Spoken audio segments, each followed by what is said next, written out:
ಇನ್ನು ಸಂವಿಧಾನದ ವಿಚಾರಕ್ಕೆ ಸಂಬಂಧಪಟ್ಟ ಹಾಗೆ ಅಂಬೇಡ್ಕರ್ ವಿಚಾರವಾಗಿ ಅಮಿತ್ ಶಾ ಅವರು ಕೊಟ್ಟಿರುವಂತಹ ಸ್ಟೇಟ್ಮೆಂಟ್ ಇದೆಲ್ಲ ಬಹಳ ಡ್ಯಾಮೇಜ್ ಆಗಿದೆಯಲ್ಲ. ಆ ಡ್ಯಾಮೇಜ್ ಅನ್ನು ಕಂಟ್ರೋಲ್ ಮಾಡೋದಕ್ಕೆ ಪ್ರಯತ್ನಿಸ್ತಾ ಇರುವಂತಹ ಸಂದರ್ಭದಲ್ಲೇ ಬಿಜೆಪಿ ಹೊಸ ಪ್ರಯೋಗಗಳನ್ನ ಮಾಡ್ತಾ ಇದೆ. ಇದೀಗ ಸಂವಿಧಾನ ಗೌರವ ಅಭಿಯಾನ ಹಿನ್ನೆಲೆಯಲ್ಲಿ ರಾಜ್ಯದಲ್ಲಿ ಭೀಮ ಸಂಗಮ ಅಭಿಯಾನಕ್ಕೆ ಬಿಜೆಪಿ ಮುಂದಾಗಿದೆ.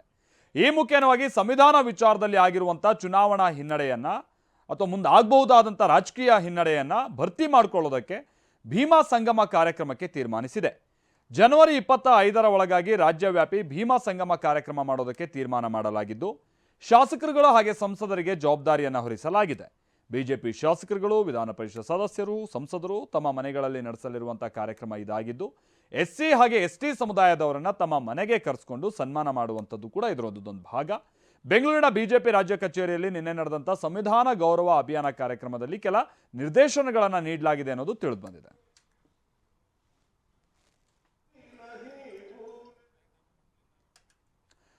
ಸೊ ಬಿಜೆಪಿ ಈಗ ಭೀಮಾ ಅಭಿಯಾನ ಅನ್ನುವಂಥದ್ದನ್ನ ಶುರು ಮಾಡ್ತಾ ಇದೆ.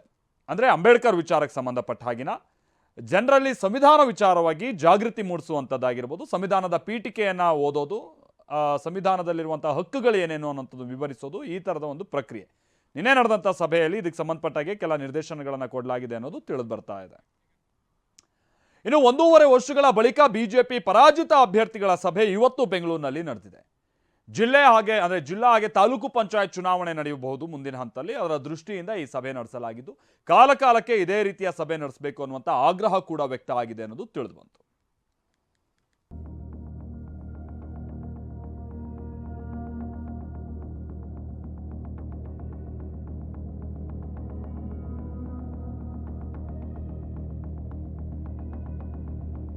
ಬಿಜೆಪಿ ರಾಜ್ಯಾಧ್ಯಕ್ಷ ಸ್ಥಾನದ ಚುನಾವಣೆ ಸಮೀಪಿಸುತ್ತಿರುವ ಹೊತ್ತಿನಲ್ಲೇ ಬಿವೈ ವಿಜೇಂದ್ರ ತಾಲೂಕು ಮತ್ತು ಜಿಲ್ಲಾ ಪಂಚಾಯಿತಿ ಚುನಾವಣಾ ಸಿದ್ಧತೆ ಹೆಸರಿನಲ್ಲಿ ಪಕ್ಷದ ಪರಾಜಿತ ಅಭ್ಯರ್ಥಿಗಳ ಸಭೆ ನಡೆಸಿದ್ದಾರೆ. ಬೆಂಗಳೂರಿನ ಖಾಸಗಿ ಹೋಟೆಲ್ನಲ್ಲಿ ಸುಮಾರು 4 ಗಂಟೆಗಳ ಕಾಲ ನಡೆದ ಸಭೆಯಲ್ಲಿ ಕಾಲಕಾಲಕ್ಕೆ ಸಭೆಗಳನ್ನು ನಡೆಸಬೇಕು ಎಂದು ರಾಜ್ಯಾಧ್ಯಕ್ಷರಿಗೆ ಪರಾಜಿತರು ಆಗ್ರಹಿಸಿದರು. 3 ತಿಂಗಳಿಗೊಂದು ಸಭೆ ನಡೆಸುವ ಭರವಸೆಯನ್ನ ಬಿವೈ ವಿಜೇಂದ್ರ ನೀಡಿದ್ದಾರೆ. ಇಂದಿನ ಸಭೆಯಲ್ಲಿ ಪಕ್ಷವನ್ನು ಹೇಗೆ ಇನ್ನೂ ಬಲಪಡಿಸಬೇಕು, ಮುಂದಿನ ದಿನಗಳಲ್ಲಿ ಎಲ್ಲ ಸಮಾಜ, ಎಲ್ಲ ವರ್ಗದ ಜನರನ್ನು ವಿಶ್ವಾಸಕ್ಕೆ ತೆಗೆದುಕೊಂಡು ಜಿಲ್ಲಾ ಪಂಚಾಯಿತಿ, ತಾಲೂಕ್ ಪಂಚಾಯಿತಿ ಚುನಾವಣೆಗಳು, ನಮ್ಮ ಕಾರ್ಯಕರ್ತರ ಚುನಾವಣೆ ಹೇಗೆ ನಾವು ಚುನಾವಣೆನ ಎದುರಿಸಬೇಕು ಮತ್ತು ರಾಜಕೀಯ ಪಕ್ಷ ಅಂದಮೇಲೆ ಸಣ್ಣ ಪುಟ್ಟ ವ್ಯತ್ಯಾಸಗಳು, ಗೊಂದಲಗಳು ಇರ್ತದೆ.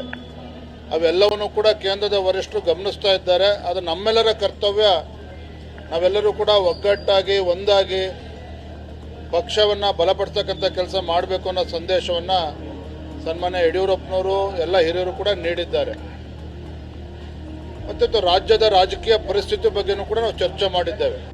ಇನ್ನು ಹಲವು ಸಮಯದ ಬಳಿಕ ಇಂದು ಬಿಜೆಪಿ ಸಭೆಯಲ್ಲಿ ಪಾಲ್ಗೊಂಡಿದ್ದ ಮಾಜಿ ಸಿಎಂ ಬಿಎಸ್ ಯಡಿಯೂರಪ್ಪ ಪರಾಜಿತರನ್ನು ಉದ್ದೇಶಿಸಿ ಮಾತನಾಡಿ, ಪರೋಕ್ಷವಾಗಿ ರಾಜ್ಯಾಧ್ಯಕ್ಷ ಸ್ಥಾನದಲ್ಲಿ ವಿಜೇಂದ್ರ ಪೂರ್ಣಾವಧಿಗೆ ಮುಂದುವರಿಕೆ ಮತ್ತು ಭಿನ್ನ ಸ್ವರ ಎತ್ತಿರುವವರ ವಿರುದ್ಧ ಹೈಕಮಾಂಡ್ ಶೀಘ್ರ ಕ್ರಮ ಕೈಗೊಳ್ಳುವ ವಿಶ್ವಾಸ ವ್ಯಕ್ತಪಡಿಸಿದ್ದಾರೆ. ರಾಜ್ಯಾಧ್ಯಕ್ಷರು ಜಿಲ್ಲೆಗಳಿಗೆ ಪ್ರವಾಸ ಮಾಡುತ್ತಾರೆ, ಜೊತೆಗೆ ನಾನೂ ಬರುತ್ತೇನೆ ಅಂತ ಯಡಿಯೂರಪ್ಪ ಹೇಳಿದ್ದಾರೆ.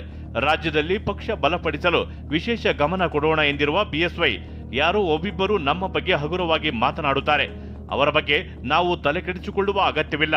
ಹೈಕಮಾಂಡ್ ಕೈಕಟ್ಟಿಕೊಂಡು ಕೂತಿದೆ ಅಂತ ಭಾವಿಸುವ ಅಗತ್ಯವಿಲ್ಲ. ಯಾರಿಗೆ ಏನು ಮಾಡಬೇಕು ಅದನ್ನ ಮಾಡಲು ಸಿದ್ಧತೆಯಾಗಿದೆ. ಪ್ರಧಾನಿ ಮೋದಿ, ಅಮಿತ್ ಶಾ ಈಗಾಗಲೇ ಸಿದ್ಧತೆ ಮಾಡಿಕೊಳ್ಳುತ್ತಿದ್ದಾರೆ. ಆ ಬಗ್ಗೆ ರಾಷ್ಟ್ರೀಯ ನಾಯಕರ ಬಗ್ಗೆ ಸಂಶಯ ಪಡಬೇಕಾದ ಅಗತ್ಯವಿಲ್ಲ ಅಂತ ಹೇಳಿದ್ದಾರೆ. ರಾಜ್ಯ ಅಧ್ಯಕ್ಷ ವಿಜೇಂದ್ರ ನೇತೃತ್ವದಲ್ಲಿ ನಿನ್ನೆ ಇವತ್ತು ಬಹಳ ಒಳ್ಳೆಯ ಒಂದು ಕಾರ್ಯಕ್ರಮ ಆಗಿದೆ. ಮುಂದಿನ ವಾರದಿಂದ ನಾನು ನಮ್ಮ ಲಕ್ಷ್ಮೀನಾರಾಯಣ ಉಳಿದೆಲ್ಲ ಮುಖಂಡರ ಜೊತೆಗೆ ರಾಜ್ಯದ ಪ್ರತಿಯೊಂದು ಜಿಲ್ಲೆಗೆ ಒಂದು ದಿವಸಕ್ಕೆ 2 ಜಿಲ್ಲೆಯಂತೆ ರಾಜ್ಯದ. ಇನ್ನು ಸಭೆಯಲ್ಲಿ ಪಾಲ್ಗೊಂಡಿದ್ದ ವಿಧಾನ ಪರಿಷತ್ ವಿಪಕ್ಷ ನಾಯಕ ಛಲವಾದಿ ನಾರಾಯಣಸ್ವಾಮಿ ಭೀಮ ಸಂಗಮ ಕಾರ್ಯಕ್ರಮವನ್ನು ನಡೆಸುವ ಅಗತ್ಯತೆಯ ಬಗ್ಗೆ ಹೇಳಿದ್ದಾರೆ. ಇನ್ನು ಸಭೆಯಲ್ಲಿ ಮಾಜಿ ಸಚಿವ ಎಂಪಿ ರೇಣುಕಾಚಾರ್ಯ ದಾವಣಗೆರೆ ಸಮಾವೇಶದ ಬಗ್ಗೆ ಪ್ರಸ್ತಾಪಿಸಿ, ನೀವು ಒಪ್ಪದೇ ಇದ್ದರೂ ನಾವೇ ಹಣ ಹಾಕಿ ಸಮಾವೇಶ ಮಾಡುತ್ತೇವೆ ಎಂದು ಹೇಳಿದ್ದು, ಶಾಸಕ ಬಸನಗೌಡ ಪಾಟೀಲ್ ಯತ್ನಾಳ್ ವಿರುದ್ಧ ಕ್ರಮದಲ್ಲಿನ ವಿಳಂಬದ ಬಗ್ಗೆಯೂ ಪ್ರಸ್ತಾಪಿಸಿದ್ದಾರೆ ಎನ್ನಲಾಗಿದೆ. ಈ ಮಧ್ಯೆ ಸಭೆಯ ಬಳಿಕ ಮಾಜಿ ಸಿಎಂ ಯಡಿಯೂರಪ್ಪ ಮತ್ತು ಬಿಜೆಪಿ ರಾಜ್ಯಾಧ್ಯಕ್ಷ ಬಿವೈ ವಿಜೇಂದ್ರ ಇಬ್ಬರು ಪರಾಜಿತ ಅಭ್ಯರ್ಥಿಗಳ ಜೊತೆ ಕುಳಿತು ಆತ್ಮೀಯ ಮಾತುಕತೆಯಲ್ಲಿ ತೊಡಗಿದ್ದು ಪಕ್ಷದಲ್ಲಿನ ಪ್ರಸಕ್ತ ಸನ್ನಿವೇಶಗಳ ಹಿನ್ನೆಲೆಯಲ್ಲಿ ಗಮನ ಸೆಳೆಯಿತು. ಕಿರಣ್ ಹನಿಯಡ್ಕ, TV9 ಬೆಂಗಳೂರು.